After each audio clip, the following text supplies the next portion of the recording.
पहचान नहीं मिली, किसी अवार्ड में उसका नाम नहीं शामिल हुआ। उनका कहना था कि एंकर सब कुछ होता है प्रोग्राम में, लेकिन उसकी विधा को कोई रिकॉग्नाइज नहीं करता है। लखनऊ में ये एक ऐतिहासिक आयोजन होने जा रहा है। इंडिया में आज तक कभी भी एंकर को सेलेक्ट करने के लिए कोई रियलिटी टैलेंट हंट शो नहीं हुआ है।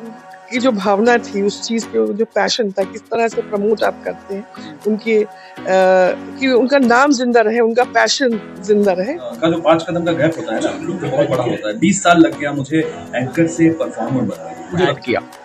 देखिए, गजल का जो विधा है वो लखनऊ से भी काफी जुड़ी हुई है। एक खुशखबरी, जैसा कि आप जानते हैं कि किसी भी प्रोग्राम की जान होती है एक एंकर, लेकिन एंकर को कभी एक पहचान नहीं मिली, किसी अवार्ड में उसका नाम नहीं शामिल हुआ।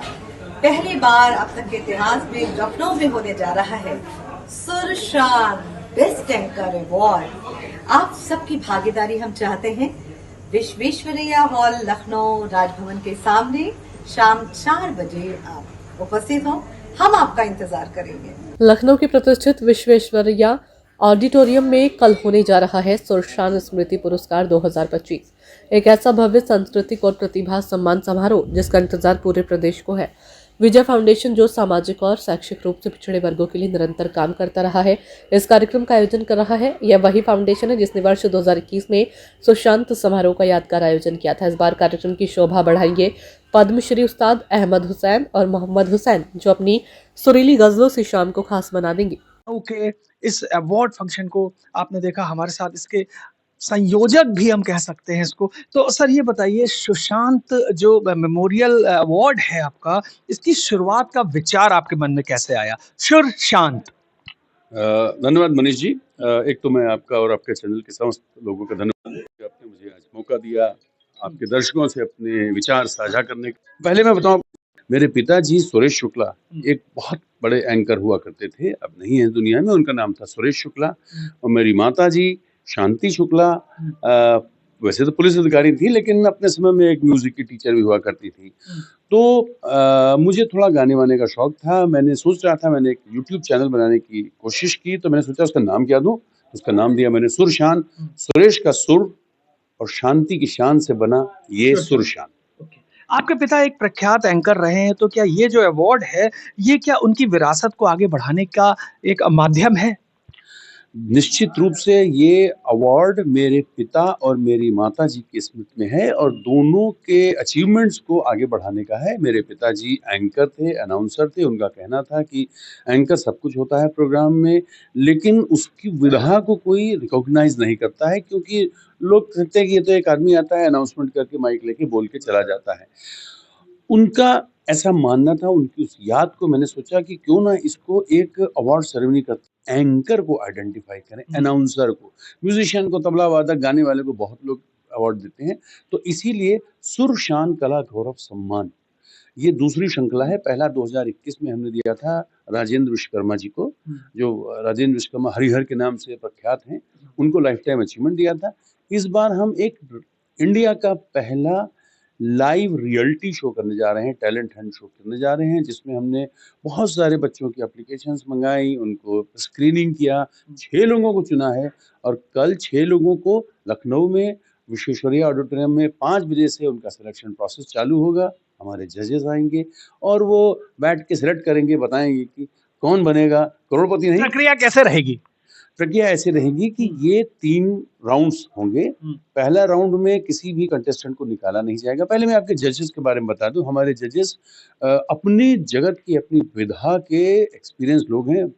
उस्ताद पद्मश्री उस्ताद अहमद हुसैन और मोहम्मद हुसैन साहब रहेंगे।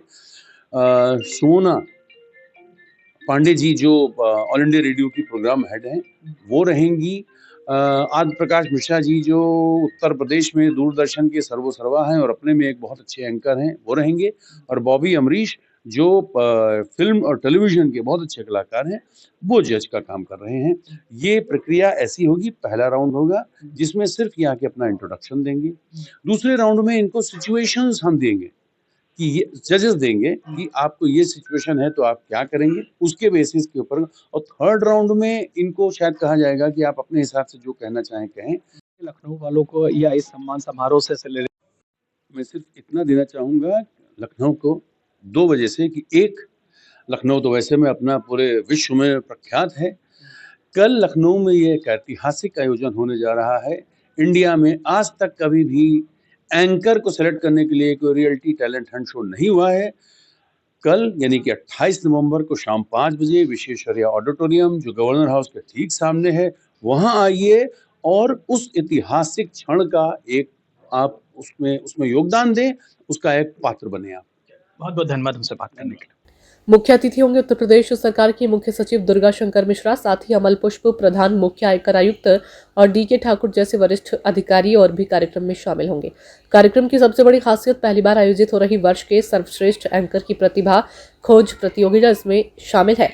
तो इस तरह का पहला विधा लखनऊ में दिखाई दे रहा है। सुशांत मेमोरियल अवार्ड है जिसको पहली बार इस तरह से दिया जा रहा है। जो एंकर्स हैं, जो प्रोग्राम को एंकरिंग करते हैं, उनको अवार्ड दिया जा रहा है। हमारे साथ बात करने के लिए ममता शुक्ला जी हैं। तो मैं ये जानना चाहूँगा ममता जी, ये विचार आपके मन में और आपके परिवार के मन में कैसे आया कि इस तरह से ये जो एंकर्स हैं उनको हम अवार्ड दें? देखिए, इसका जो सीड था, हमारे ससुर साहब श्री सुरेश शुक्ला जी, वो खुद भी एंकर थे और बहुत समय से उनका लखनऊ और यूपी और उसके अलावा भी उन्होंने कई प्रोग्राम बाहर भी किए और दूरदर्शन और आकाशवाणी से भी वो जुड़े रहे। तो हमेशा वो ये कहा करते थे कि हमारे यहाँ किसी एंकर को कोई अवार्ड ही नहीं मिलता है। तो वो एक ज़हन में ये वाली बात हमेशा रहती थी। लेकिन अब मुझे ये बताइए कि इसमें एक सांस्कृतिक कार्यक्रम भी है, गज़ल का प्रोग्राम है, तो इन दोनों चीज़ों में इस गज़ल के प्रोग्राम को कैसे आपने ऐड किया? मोहम्मद हुसैन साहब आ रहे हैं, काफ़ी प्रख्यात, हिंदुस्तान ही नहीं दुनिया के बहुत प्रख्यात गज़ल सिंगर हैं, तो उसको कैसे आपने इन तीनों चीज़ों को ऐड किया? देखिए, गज़ल का जो विधा है वो लखनऊ से भी काफ़ी जुड़ी हुई है, सांस्कृतिक कार्यक्रम से। और हमारी जो सास जी थी वो गाना भी गाती थी और वो संगीत की टीचर भी थी पहले, पुलिस ऑफिसर बनने से पहले। तो उनका भी काफ़ी इंटरेस्ट इसमें था और प्लस हमारे ससुर साहब तो करते ही थे, इस तरह के कल्चरल कार्यक्रमों में उद्घोषणा करते थे। तो उस चीज़ को भी जस्टिफाई करता है कि हम बड़े कलाकारों को लाके उनको ही सम्मानित इस तरह से करें। एसबीआई की एंकर शिल्पी, मुंबई से आई आदिशक्ति ओम प्रकाश उजाला, पूजा विमल और युवा प्रतिभाएं जैसे ओम प्रकाश तिवारी, कार्यक्रम के आयोजक ममता शुक्ला और इनकम टैक्स विभाग में IRS रहे अमिताभ शुक्ला ने सूचना इंडिया न्यूज चैनल से विशेष बातचीत में बताया कि इस पुरस्कार का उद्देश्य प्रतिभाओं को एक बड़े और सम्मानित मंच तक पहुंचाना है। एक और प्रतिभागी हैं ओम प्रकाश जी, ये बताइए कि ये अवार्ड फंक्शन मुझे लगता है इस तरह का अपने आप में पहला ही होगा कि एंकर्स को अवार्ड दिया जा रहा है। कैसा महसूस कर रहे हैं? बिल्कुल, महसूस तो बहुत अच्छा कर रहे हैं और बहुत एक्साइटेड हैं क्योंकि अभी तक जितने भी हमने कार्यक्रम देखे हैं आज तक, उसमें एंकर को तो बस एंकरिंग कराने के बाद पूछा ही नहीं जाता है। और ये ऐसा एक कार्यक्रम है जहाँ पर एंकर का सम्मान किया जा रहा है, तो ये अपने आप में ही बहुत बड़ी बात है। अच्छा लग रहा है आपको? जी, बिल्कुल बहुत अच्छा लग रहा है और हम ये भी कहेंगे कि जितने भी लोग हैं ज़्यादा से ज़्यादा लोग पहुँचे और चीयर्स करें आकर। हमारे साथ मुंबई से आई हुई हैं, क्या शुभ नाम है आपका? मेरा नाम आदिशक्ति है। आदिशक्ति। हाँ जी। चलिए, तो ये बताइए कैसा महसूस कर रही हैं? मुझे बहुत अच्छा लग रहा है। I am very honoured, I am delighted to be here कि मेरे साथ इतने टैलेंटेड लखनऊ के जो एंकर्स हैं उनके साथ मैं सीख रही हूँ। हमारी मेंटरशिप इतने गुणी लोगों से हो रही है। This is genuinely a privilege. अच्छा लग रहा है? बहुत अच्छा लग रहा है। राज्य संवाददाता मनीष मिश्रा से बात करते हुए प्रतिभागियों ने भी अपनी उत्सुकता और अनुभव साझा किए। कल लखनऊ की ये शाम कला, संस्कृति और प्रतिभा का एक अद्भुत संगम बनने जा रही है। हम एक और प्रतिभागी हमारे साथ हैं, SBI से हैं शिल्पी मैम। तो ये बताइए कि कैसा महसूस कर रही हैं, क्योंकि इस विधा में आपको लगता होगा बहुत साल से आप एंकरिंग भी कर रही हैं, इस विधा में अवार्ड्स कभी नहीं देखे जा रहे थे, तो कैसा महसूस कर रही हैं इस अवार्ड में आके और क्या लग रहा है? सर, बहुत अच्छा लग रहा है। पहले तो बहुत कुछ सीखने को मिल रहा है and since awards are first of its kind, तो ये एक्सपीरियंस एकदम नया है।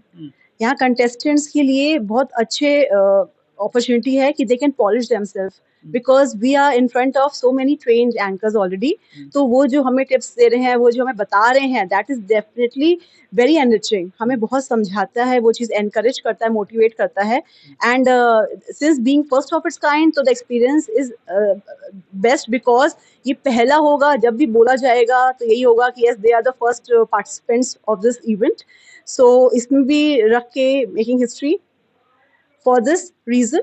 And yes, the experience and the participants are too good to work with, and it's a great team who are telling us that how to work on ourselves, because naturally ये हमें enrich कर रहा है. Doctor Sunil हमारे साथ हैं. तो ये अवार्ड पहली बार ऐसा हो रहा है, कैसा महसूस कर रहे हैं? क्योंकि मुझे ऐसा लगता है कि जो एंकर्स हैं उनको कहीं कोई अवार्ड नहीं मिलते हैं. कैसा महसूस करते हैं? मैं पिछले 20 सालों से एंकरिंग कर रहा हूँ और एंकरिंग और जो स्टेज परफॉर्मर होता है दोनों के बीच के का जो 5 कदम का गैप होता है ना, वो बहुत बड़ा होता है. 20 साल लग गया मुझे एंकर से परफॉर्मर बनने, मतलब सेंट्रल स्टेज में जाने का. लेकिन सुशांत मेमोरियल अवार्ड की खासियत है, खसूसियत है कि आज 28 नवंबर सन 2025 में एंकर को भी सेंट्रल स्टेज में लाया जा रहा है, उसको भी अवार्ड दिया जा रहा है, उसके स्किल्स को भी रिकॉग्नाइज. और प्रतिभागी हमारे साथ हैं, दूरदर्शन से ही हैं. तो मैम ये बताइए कैसा महसूस कर रही हैं इस कार्यक्रम में आकर? जी देखिए, मुझे सबसे अच्छा लगता है लोगों के बीच जाना, अपनी बात रखना और उनके साथ इंटरैक्ट करना. और एंकरिंग ये एक ऐसा ही मंच है, और खासतौर से अगर ये थोड़ा कॉम्पिटिटिव हो जा रहा है तो बहुत मज़ा आने वाला है. बस मैं इंजॉय करने वाली हूँ, अपना बेस्ट देने वाली हूँ और लोगों से कुछ ना कुछ सीख कर जाने वाली हूँ. अच्छा, तो ये बताइए इस तरह का अवार्ड है पहली बार, आपने भी देखा होगा, इतने सारे आप तो दूरदर्शन से जुड़ी हुई हैं, तो कैसा महसूस करती हैं इस चीज़ को लेकर? जी, अक्सर होता है कि एंकर को सबसे ज़्यादा लोग नकार जाते हैं, जबकि वो ही सारी चीज़ों को बांधे रखता है. और ये पहली बार ऐसा हो रहा है कि एंकर्स को अपनी प्रतिभा दिखाने के साथ साथ ही उनके टैलेंट को और ज़्यादा आगे बढ़ाया जा रहा है, और साथ ही लोगों तक ये बात पहुँचाई जा रही है कि आपके बीच में कितने अच्छे और बेहतरीन एंकर मौजूद हैं. चलिए, बहुत बहुत शुभकामनाएं बात करने के लिए. सूचना इंडिया के सभी दर्शकों को बधाई. अब आप सूचना इंडिया देख सकते हैं जियो टीवी चैनल नंबर 4053 पर भी. साथ ही सूचना इंडिया के सभी सोशल प्लेटफॉर्म इंस्टाग्राम, फेसबुक और ट्विटर से जुड़े और पाएं आपके क्षेत्र से जुड़ी हर एक